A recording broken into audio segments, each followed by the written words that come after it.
À propos, pour éduquer moins bête. Une émission produite par le pôle éducation de l'Union franco-belge.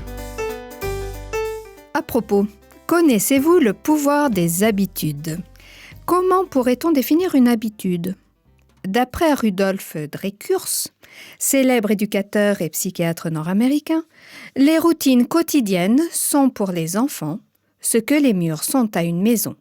Elles leur donnent des frontières et la dimension de la vie. Aucun enfant, ajoute-t-il, n'est à l'aise face à une situation qu'il ne connaît pas. La routine lui donne donc une sensation de sécurité.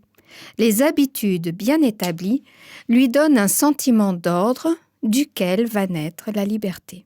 Ainsi, un tout-petit ne connaît pas le monde dans lequel il vient de faire son entrée. Les premiers mois de sa vie sont une découverte constante de son nouvel environnement. Ses parents et autres adultes qui s'occupent de lui sont ses premiers guides dans l'existence.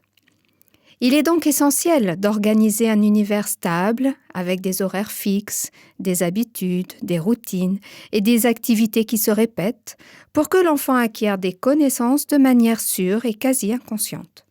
Ce cadre fait de répétition et d'ordre va lui apporter un sentiment de sécurité. Or, c'est précisément ce sentiment de sécurité qui le met en confiance pour avancer dans la découverte de sa vie. Outre ce sentiment de sécurité qui rassure et apaise l'enfant, les habitudes et les rituels vont lui inculquer les notions de régularité, constance et persévérance. Ainsi va-t-il découvrir le sentiment de joie et de satisfaction en faisant quelque chose qu'il connaît, qu'il perfectionne et qu'il finit par maîtriser à la perfection dans un climat calme et apaisé. Cette pratique va l'aider à développer une bonne image de lui en découvrant de quoi il est capable. Enfin, les routines sont importantes pour la formation psychologique et physique de l'enfant. Ainsi, les heures de repas et de sommeil, l'hygiène et toutes ces petites habitudes en lien avec ces rituels basiques sont indispensables pour que l'enfant soit éduqué et qu'il apprenne à couvrir l'ensemble de ses besoins. L'enfant assimile petit à petit cette organisation, calmement et à son rythme. Cela va le structurer en lui apportant des schémas, des pratiques, des aptitudes et des compétences qui lui seront utiles pour appréhender son environnement et pouvoir y vivre.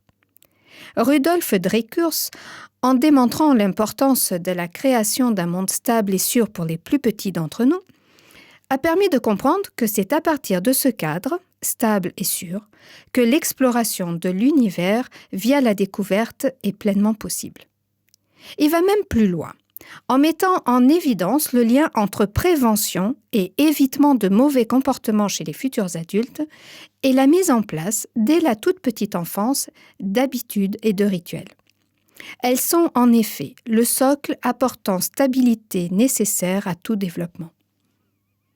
Au fur et à mesure de sa croissance, l'enfant devient adolescent puis jeune adulte.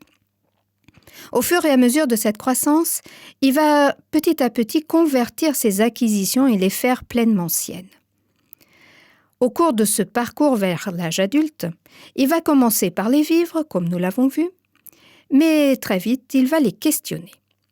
Tout d'abord auprès du parent, puis du référent responsable de telle habitude ou rituel.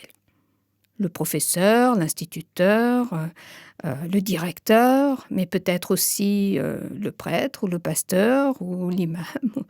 Il va questionner la pertinence de ces pratiques. Or, même si cela peut être inconfortable du coup pour l'adulte confronté à ces remises en question, elles sont une bonne chose dans la construction de l'adolescent et du jeune adulte. Il ne s'agit pas de tout abandonner pour lui, mais bien de passer par un processus qui lui permettra de se les approprier pleinement. L'habitude ou le rituel, qui est vécu au départ comme un automatisme, à la fois rassurant et structurant, va peut-être le demeurer ainsi. Ainsi, se brosser les dents est une bonne habitude et questionner ses bienfaits est vite dépassé, même si j'en conviens qu'à l'adolescence, cela semble encore peu acquis. Mais l'habitude et le rituel questionnés par l'adolescent lui permet de quitter un fonctionnement fait de conformisme et d'automatisme, qui peut être source d'immobilité, voire d'inertie. Le questionnement permet de ne pas réduire l'habitude ou le rituel à une fin en soi. Ça se fait, ça s'est toujours fait comme ça, etc. Cela permet à l'habitude et au rituel de devenir un moyen. Cette évolution dans la compréhension de la place de l'habitude dans sa vie permet d'en faire un facteur de progrès, un outil pour réaliser des objectifs. Pour cela, l'adolescent, cheminant vers l'âge adulte, apprend à vouloir continuer de pratiquer tel ou tel rituel. Il n'est plus dans l'automatisme, mais dans la pleine conscience de ses choix, et il sait pourquoi il a choisi de les garder et de continuer à les intégrer dans sa vie. Dans cette maturation, il va acquérir de la force, de la spontanéité, de l'attention et de la réflexion. Il va saisir l'intérêt de l'ordre et de la régularité, de l'organisation et de la persévérance dans une certaine répétition. Aristote le résuma ainsi. Nous sommes ce que nous faisons à plusieurs reprises. L'excellence n'est pas un acte, mais une habitude. Habitudes et rituels sont donc un beau cadeau à offrir à nos enfants dès leur plus jeune âge, et leur permettre de les interroger permet de les valoriser pour en faire un outil pertinent et utile dans leur exploration de l'existence. C'était À propos, présenté par Anna Aurouz.